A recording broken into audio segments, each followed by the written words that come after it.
Hi everybody, it's Kim from Patriot Garden, and today we're going to talk about some pest issues that have popped up in the garden and how I'm going to handle it.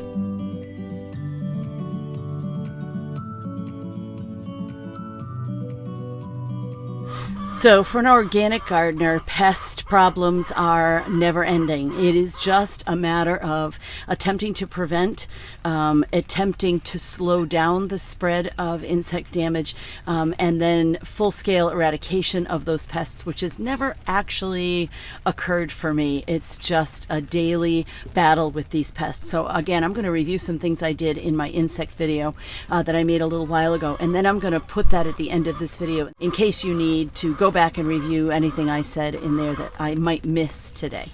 Now, when it comes to insects, the first thing you do before you plant is some sort of prevention methods. There's a number of things you can do for preventative measures before you get planting. The first is to actually sanitize or solarize your soil and get rid of things that will, combined with the host of the soil, be a pathogen that will then create a good environment for insects to thrive or an environment for disease to prevail. Soil sanitization is done by pouring boiling water over your soil. You can do that when you're mixing your soil for your seed starts.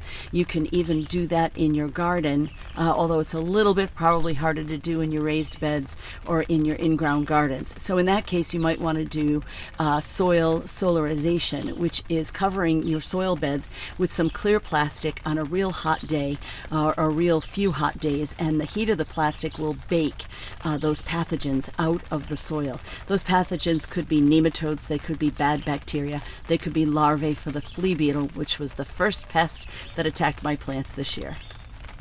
Now those flea beetles, of course, are in the soil already, so the insect netting that I put over my cabbages and my broccoli were not going to prevent the flea beetles from hatching and attacking them. They did a little bit of damage, but I was able to stem that with some peppermint spray. One other thing that you can do for prevention is companion planting. Is planting your garden so that you have a mixture of things, putting onions with your kales and lettuces, putting flowers such as marigolds or nasturtiums to use as a natural confuser. They will create an odor that will confuse insects so they can't quite find the plants that they're after. Now I'm going to mix up a batch of those sprays and I'm going to show you how to do it.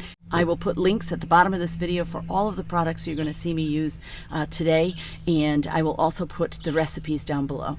My tomatoes and my potatoes are getting attacked first by the flea beetles and now by aphids. Aphids are those little white insects that are the bane of any gardener's existence, and they are easy to spot, but not so easy to get rid of completely. It's a battle every day. Okay, so once those insects start to appear, there's a number of things you can do.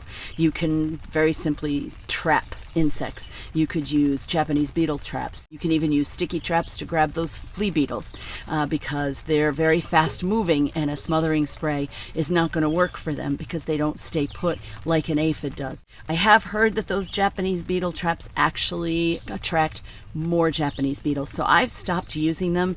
And in the last couple of years, I'd say, now that the chickens are free-ranging the entire lawn, I find that I don't have many Japanese beetles ever. I think they're eating them before they even hatch out of the ground. Now, different sprays that you might use do different things. There are basically three categories. There's a category of sprays that will deter an insect. They'll create smells and odors that will confuse them or actually repel them from your plants. There's also smothering sprays. I would consider a garlic oil spray or a neem oil spray to be a smothering spray. Now those, of course, are going to smother good insects and they're going to smother bad insects. So you really want to pay attention to when you spray them, and we'll talk about that a little bit later so that you can make sure that your pollinators and other good insects are safe. And then the last category are sprays that actually will kill an insect by altering its biology in some way, like BT. BT is a bacteria that will get into the larvae of flea beetles and will kill them. Things can eat that BT, that bacteria, and it will affect them negatively. It may affect your good insects as well. I don't think there is as much chance with the BT. So just make sure you're paying attention to labels, you're reading and doing your research so that you know exactly how and when to use these sprays. And then the last thing that you can do once those pests have arrived, and it's something every gardener has had to do at some point, is basic hand picking. Go look under the leaves. When you see egg sacs, you rub them off. When you see aphids, you rub them off, and it's a constant battle. With Japanese beetles, you would collect them and put them in water to drown them. With flea beetles, if you can catch them, you want to squish them and get rid of them because they are very hardy little critters and they're not easy to get rid of. You can even use a strong water spray to get rid of the bugs that are on your leaves too. With anything that you use once the pests arrive, you want to remember just a few things. Number one, when to spray, which sprays are going to last through a rain such as this, like a little dripping rain, which sprays are not going to last through any water, even evening dew. So if you spray at night, they're pretty much going to be gone by the time morning comes. You also want to consider if your organic pesticides are actually going to work against you by attacking your good insects and your pollinators. And for that, you might want to just make sure that you're target spraying. If you're using a smothering spray, make sure that you're spraying just the leaves with the aphids or the flea beetles or the worms or whatever's attacking your plants. And you're not leaving smothering spray on everything. You also might want to limit your smothering sprays to before a plant flowers. Pollinators are going to want to get to those flowers. Now today I'm going to make up a batch of peppermint oil spray and I'm going to make up a batch of neem oil spray. I'm using the peppermint oil spray continuously as a deterrent and something that will confuse or repel an insect because of its odor. And I'm going to be using the neem oil spray as a smothering spray where my aphids are. So I'm going to target spray that on the underside of leaves where I see aphid damage. I still have my insect netting over my cabbages and broccoli.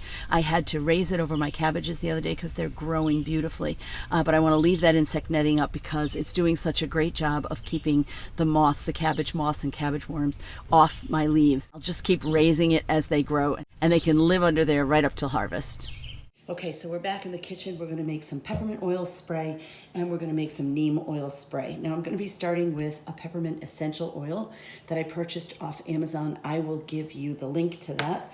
I also have some 16-ounce spray bottles. I bought them from Amazon as well, and we'll leave a link below. I don't have it quite filled to the top, so I'm going to make my measurements based on about 12 ounces.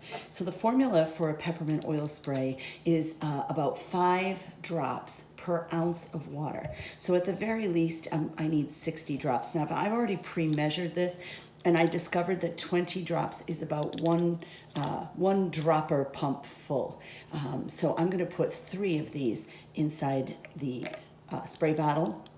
And of course, I'm just eyeballing it, but peppermint spray is not noxious to me. It's not noxious to my animals. I don't spray it near my animals. So if I'm a little off, it's going to be okay. I'm also going to put in a little bit of dish soap. Now you've heard me use the word emulsify. You've probably heard other YouTubers use the word emulsify. And all that means is that oil and water don't necessarily mix. So you put a couple of drops of dish soap in here. And I'm going to err on the side of less rather than more. And I'm going to see if I can get the oil to mix up. If I leave this and I notice that the oil is still floating to the top, I'll put more soap in there. Now the next most important thing, of course, is to mark your spray bottle. Peppermint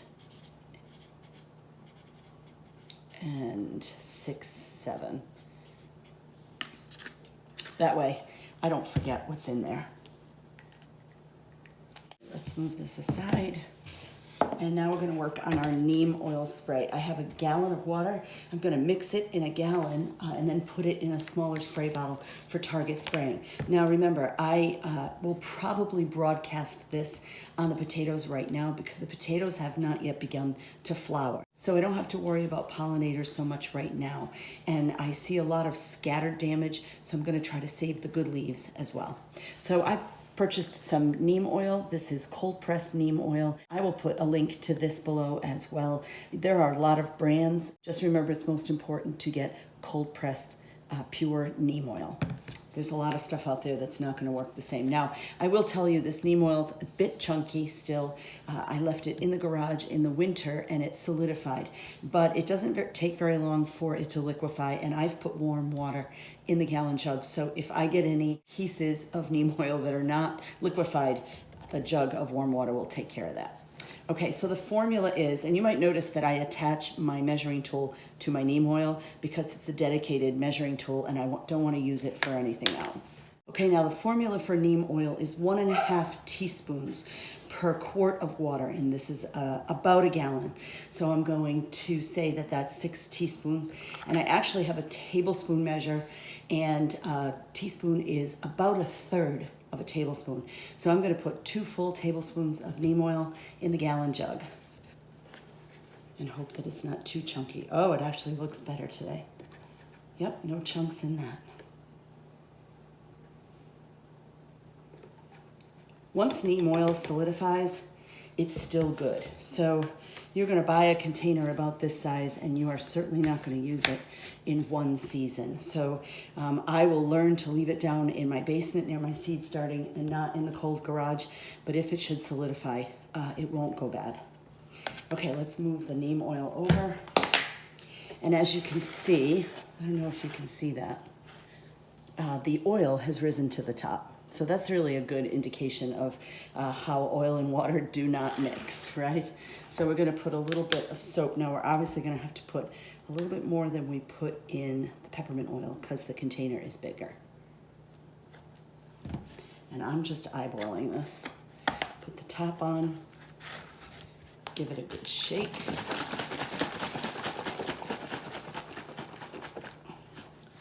And let's leave it for a second and see what happens. If it's not going to mix, we'll see it almost immediately. Now I do see some of the oil coming back to the top. Right here I can see a little of the yellow oil. So I'm actually going to add a little bit more soap because, whoops, just to make sure the soap isn't going to hinder or do anything negative. So I want to make sure that it mixes. Now, even though it's mixing for me, I would always shake it. In fact, that's what's great about these spray bottles is as you're spraying, you can be shaking and make sure that you keep everything mixed up. So now that looks a little bit better. I'm going to put that now in a smaller spray bottle. I filled my spray bottle. I'm actually going to remark this bottle. I had already marked it. This is why permanent marker is not the best thing to be using out in the garden. UV resistant marker is a little bit better. You can get those at gardening centers, but this is what I got, so this is what I'm using. Now I have a good portable container for the neem oil and a good portable container for the peppermint oil, and I'm going to be marking this jug as well. I'm going to leave it in a cool, dark location, and we're going to get outside and get spraying.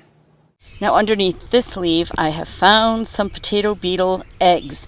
These yellow eggs belong to the potato beetle and they will do an unbelievable amount of damage to potatoes, and we haven't even started flowering yet, so all I'm going to do is get rid of them just like that. And there is a potato beetle. So I'm seeing their eggs. I'm going to have to look out for them and rub them off when I see them. And with the beetles, I'm just going to pick them off, kind of throw them on the ground and get rid of them. And then I will spray the underside of leaves where I see some damage. Okay, so the spraying is over for the night and I am calling it quits. I hope this video was helpful for you. If it was, don't forget to hit the subscribe button and the like button and leave a question or a comment. And please look out for more frequent garden tour videos. Things are changing daily around here and I want to keep you up to date on what's going on. Happy gardening, everybody.